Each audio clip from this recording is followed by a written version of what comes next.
Seated. And kids, you are dismissed for Sunday school today. Kids between the ages of 5 and 10, you are dismissed for Sunday school with Miss Carla. All right. And for those that are staying here, why don't you go and take your Bibles and open to the Gospel of Mark, chapter 4. Mark, chapter 4. In just a few moments, we're going to be looking at verses 35 to 41 as we continue moving along in the Gospel. And the title of today's message is Navigating the Storms. I'm sure that you have experienced something similar where you were just trying to get from one place to another. It was a rather ordinary day, and you had things to do and places to go and things to check off the list and to get done. And then all of a sudden something very unexpected happens that just kind of came out of nowhere and maybe threw you off the track for a minute. This actually happened to me at the last fresh food distribution, strangely enough. So we were all waiting around. There was a storm, and things kind of looked like you see on the screen there, and it was a little bit messy, and the driver was pretty late because I'm sure weather, and I think his truck broke down or something, and so they called, and we heard that he wasn't going to be there for at least another half an hour. Well, while I was there, I was starting to get lightheaded because I hadn't been eating properly and missed breakfast and had done already a million things that morning. And sometimes I get these ocular migraines where my peripheral vision goes, and then if it gets real bad and I don't eat something in time, then I actually can't even talk right. Like I start mixing up my words and all that. So I thought, I'm going to use this opportunity and take a run to the store. No one will notice I'm gone. Jim did. But and so I'm driving to the store to grab something to eat, hoping to head off this migraine before it gets bad. And as I'm going, it wasn't 5 minutes after the call, and all of a sudden I see the food truck coming. And I'm like, all right, well, that's good. At least he's here, but now I'm going to be late. And right after that, because 76th Street was so messy and slushy, I just started hydroplaning. And I hydroplaned, and I was going under the speed limit, but still apparently, too fast for those conditions. And I started going across the street on the other side of the road, and I start heading toward the woods and the trees. And I'm thinking, I am definitely whacking those trees, right? That was like the Dukes of Hazzard. Thankfully, there was nobody coming from the other direction. So I'm swerving, and I'm like, I'm going to hit those trees. So I cut this way, but I'm still gliding. And all of a sudden, I find myself in the snowmobile path, which is 2 feet deep, which is actually really good because it slows me down. And I realize that I'm not going to hit the trees because I'm slowing down. So I'm like, I'm glad for that. But then I realize I'm in 2 feet deep of mushy snow, and I'm in a predicament. And if I don't get out of this quick and use the momentum that I have, I'm going to be calling a tow truck. And so I start gunning it, and all of a sudden I start going in the right direction, and I hit a dry spot right on the edge of the road and pull in, and I'm like, yes, yes, yes.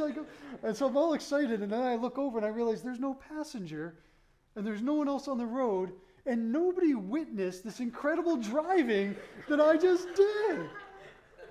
So I got back, and I didn't mention it because, if you're not there, even as I tell it, you just can't imagine, although the Dukes of Hazzard card does help. Well, in our passage today, Jesus has what I would call an unexpected Dukes of Hazzard experience that came out of nowhere. So the setting is, if you weren't here last week, Jesus has just finished a really long day. He's been preaching parables from a boat off the shore of the Sea of Galilee in a place known as Sower's Cove. And now he and his disciples, still in the boat, push out further from shore to make their way across what Jesus calls the other side of the lake. Now, the first century Jewish historian Josephus, whose name you might have heard before, tells us a bit about the Sea of Galilee. And he describes it, he says this way, he says, the Jordan River really cuts across the Sea of Galilee. So here's the Sea of Galilee, here's the Jordan River up in the north, and here's the Jordan River in the south. The Sea of Galilee is really just a big holding tank for the Jordan River. And so it's between these two. The Jordan River makes its way all the way down to the Dead Sea, which is where it ends.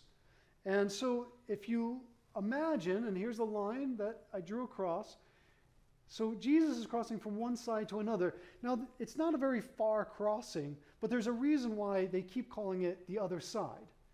And the reason is because these are various territories that belong to Herod the Great's sons right now, who function as puppet rulers under Rome. So Herod Antipas rules on the western side, and Herod Philip rules on the eastern side. And they don't really like each other because if you remember the story, Herod Antipas is now partnering up with Herod Philip's wife. Remember, her daughter Salome dances for them at a banquet at the beheading of John the Baptist. So not the best of friends or brothers. And so when Jesus crosses, he's actually crossing into a different territory under someone else's rule. Sometimes he'll do that on purpose to get away from the people who are upset on one side because they don't have jurisdiction on the other side. So now we're seeing this talk, and we see the significance. We're going to see that they're going to a certain place. We're going to talk more about that next week. But for now, we're going to focus in on the unexpected event that happens as they head from one place to another. Let's go ahead and look at Mark chapter 4. We're going to read verses 35 to 41. And there it says, "That day, when evening came, he said to his disciples, 'Let's go over to the other side.' Leaving the crowd behind, they took him along just as he was in the boat. There were also other boats with him.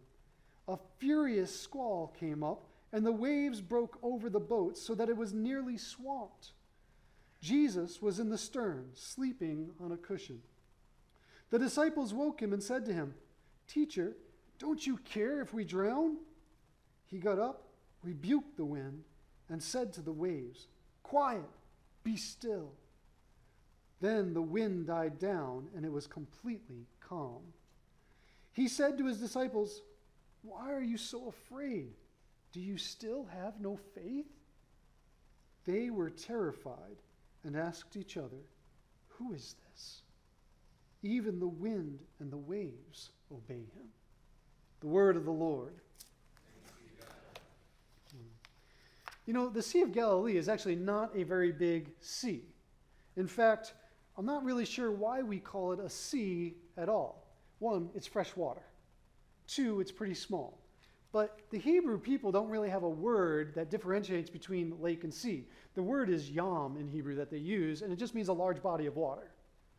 And did you know that us Christians are the only ones who actually call it the Sea of Galilee? It's not actually known by that in Israel. And maybe it was known by that for a short time around the 1st century, but it actually goes by other different names. It's known today in Israel as Lake Kinneret. And in fact, that's actually an ancient name that continues. And the reason why, you can go ahead to the next slide, is because right over here, this is Magdala, the hometown of Mary Magdalene, and right in this section is what they call the Plain of Gennesaret. And the Plain of Gennesaret is a wide open area that is used for farming. It's actually quite a luscious place. And so a lot of people have called the lake Lake Gennesaret after the name of that opening, that plain that many people worked from and launched boats from and farmed from. But it's also been known by other names, like Lake Tiberias. And the reason why is because in the 1st century, during Jesus' time, actually there was a new capital.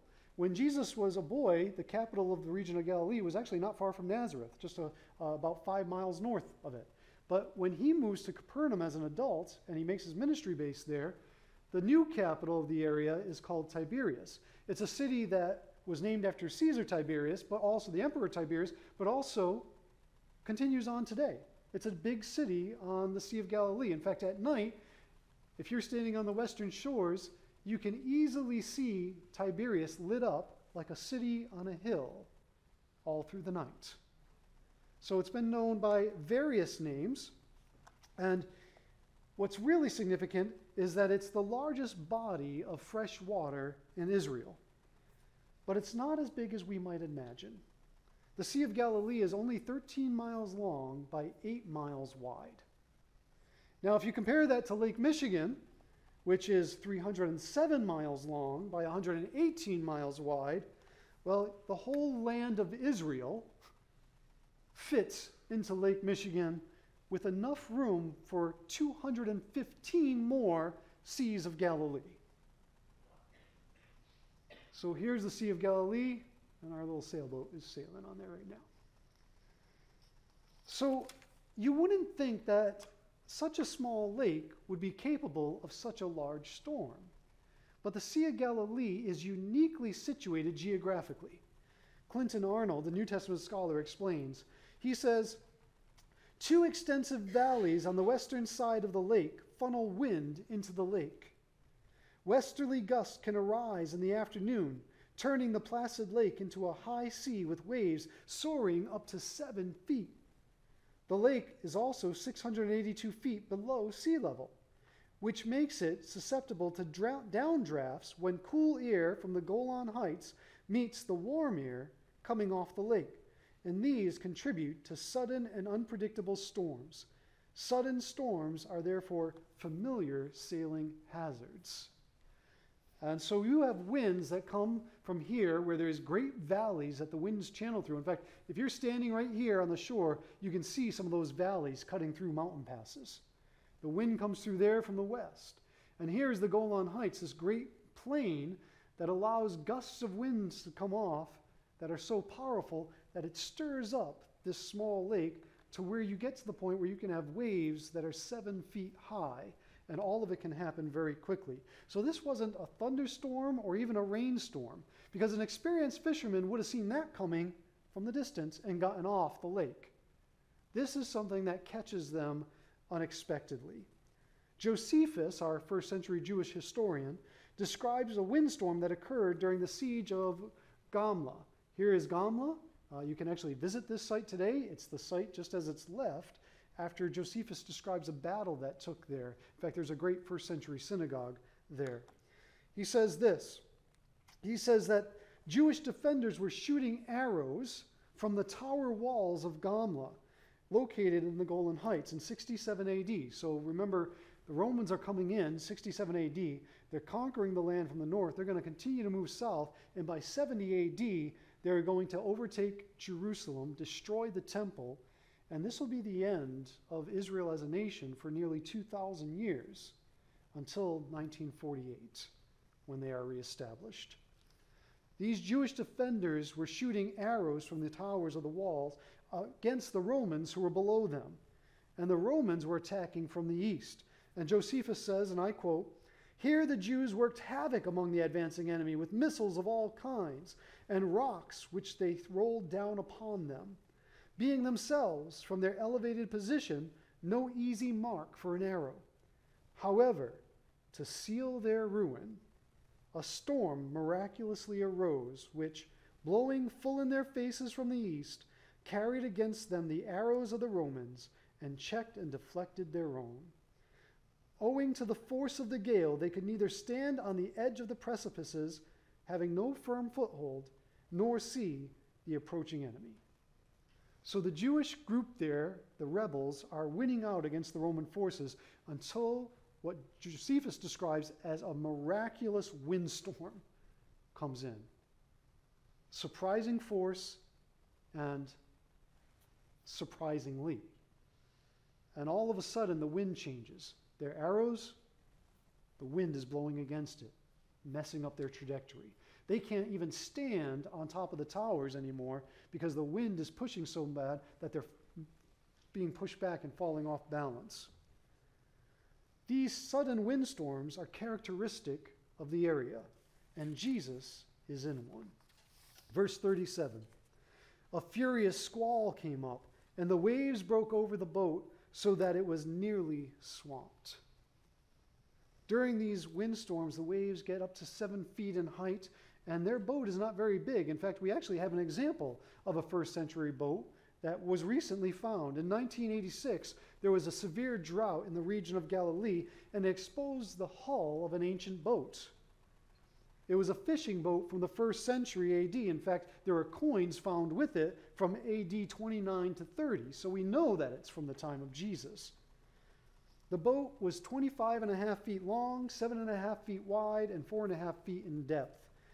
It had a deck in the bow and a deck also in the stern.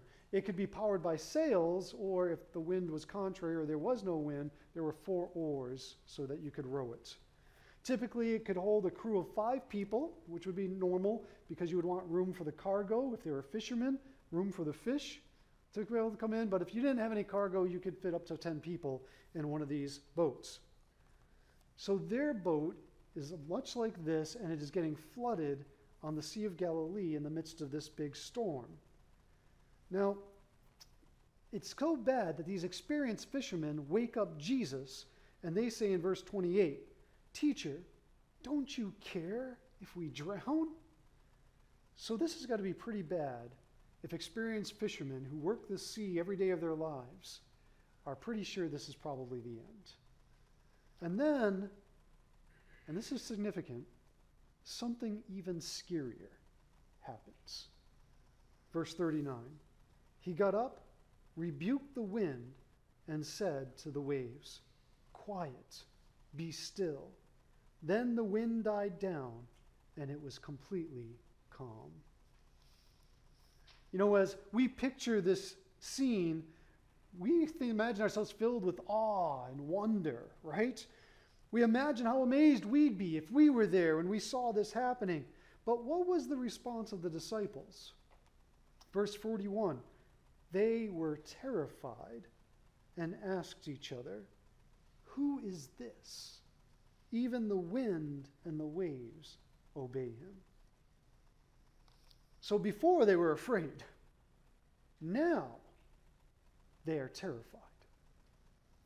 The word in the Greek is phobeo, which might sound familiar to you because we get our English word phobia from this. Craig Keener, a New Testament scholar, explains, he says, "Some ancient pagan stories told of powerful individuals able to subdue even the forces of nature. But these were nearly always gods, or rarely heroes of the quite distant and unverifiable past. In Jewish tradition, the one who ruled the winds and the sea was God himself." Verse 41, "They were terrified and asked each other, 'Who is this, that even the wind and the waves obey him?'" In Daniel chapter 7, it talks about monsters who come up from the sea. And these monsters are finally put to flight, and I quote, "by one like a son of man." Here, Jesus assumes the role of God's agent, defeating forces of chaos.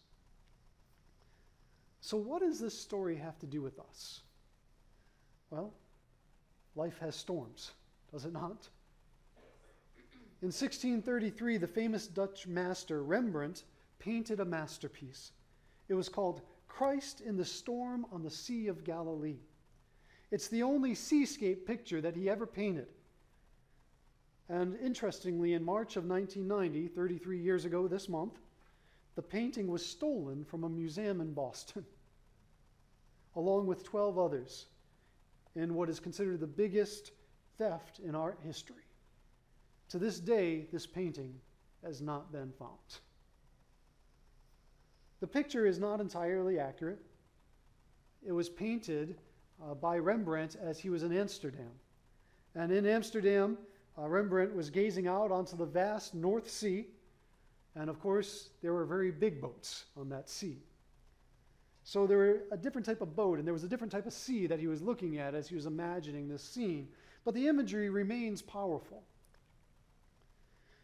In his painting, there are 14 people in the boat. The 12 disciples, Jesus, and one other lone mysterious guy. So we have Jesus, he's the one circled in blue. And then we imagine this is probably Judas. He's heaving over the edge of the boat. The reason why we think that that's Judas is because Judas is the only disciple who does not come from the region of Galilee. He would not have been familiar with sailing. In fact, he's from the southern part of Israel, south of Hebron, and he lives in the Negev, which is the Judean desert.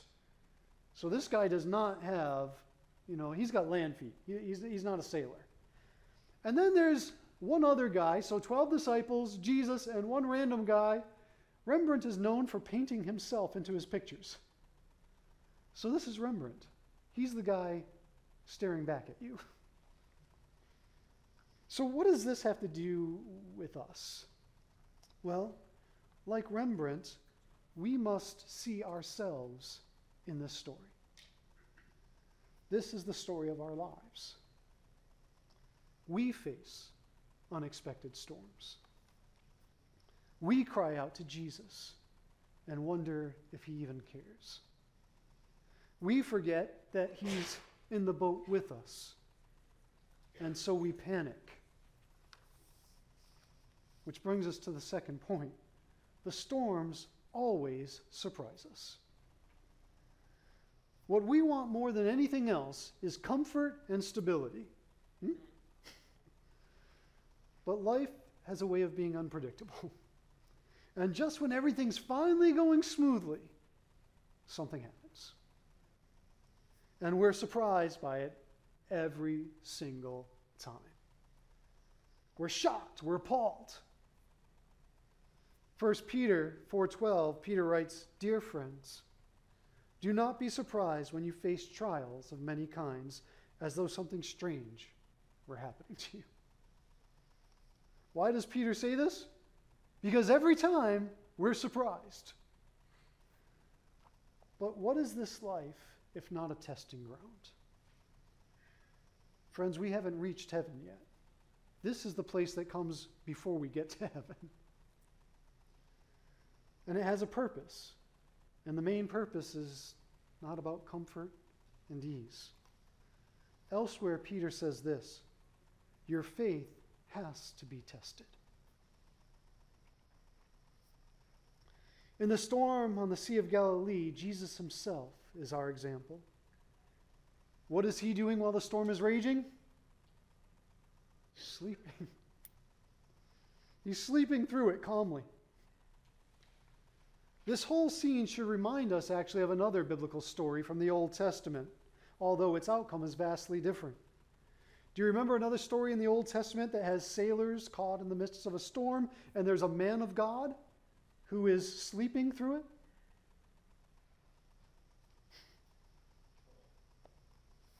It's Old Testament. Jonah. Except Jesus isn't running away from God's command like Jonah was, so they don't have to throw him over the side. In fact, Jesus is actually sailing toward a Gentile city following God's leading, which, by the way, is another connection to Jonah, who's actually trying to sail away from that destination. We'll talk more about that next week. Jesus is doing exactly what the living God wants. So Jesus is our living example of fearlessly following God. The sea is our outer circumstances, which will threaten and will rage. But if we truly know whose we are, what should we fear? Jesus rebukes the wind, and then he rebukes the disciples. Verse 40, he said to his disciples, "Why are you so afraid? Do you still have no faith?" And this leads us to our third and final point, which is faith to trust through the storm. What an incredible thing to witness, to see with your own eyes Jesus calm the storm that day. But Jesus' question to the disciples revealed that Jesus actually had something that he wanted to see. So the only thing greater than seeing Jesus calm the storm would have been seeing the disciples have faith through it. What Jesus wanted to see that day was a faith that didn't need the storm to be stilled. Instead, he wanted to see a faith that trusted God through it. We know that because of the question he asked. Why are you so afraid? Do you still have no faith? I once had a dream, and in the dream I had fallen into a river. It was really deep. And I was tired and I couldn't fight against the current. I began to go under, and I couldn't find my way back up. I don't know if you've ever been under the water and got disoriented and you couldn't remember, like you couldn't tell which way was up. And it's a scary feeling. And so I was scared. And it doesn't take a whole lot to make a connection between drowning in your dream and maybe feeling overwhelmed in daily life. Right?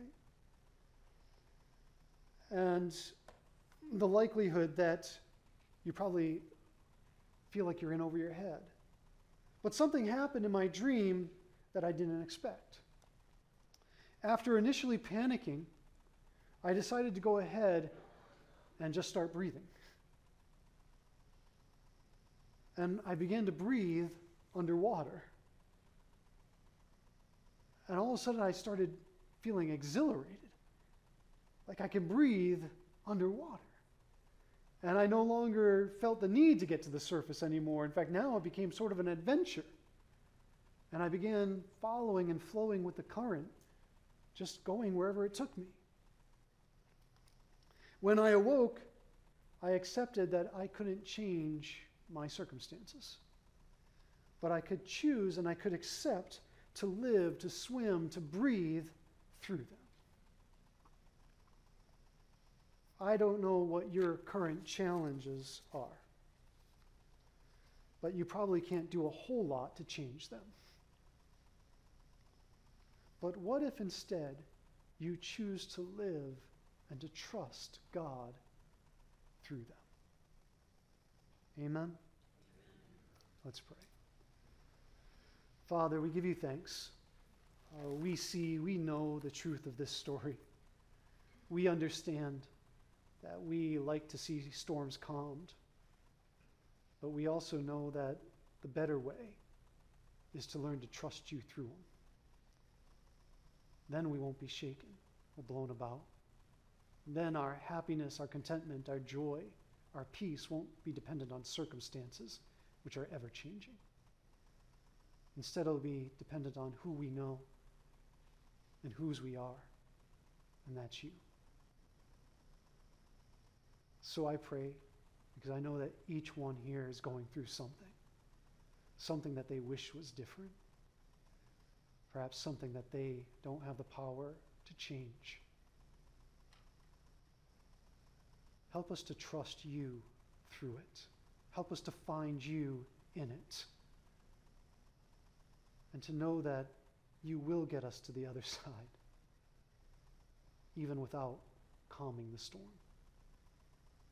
And perhaps this, in fact, knowing ourselves, we would say, indeed, this would be the greater miracle. That we would learn to trust you through it. This is also our prayer and our desire. Holy Spirit, may it be to us even as you wish, that we may know you, the one true God, and Jesus Christ whom you sent. And this knowledge and this relationship would help see us through everything that comes our way. In Jesus' name we pray. Amen.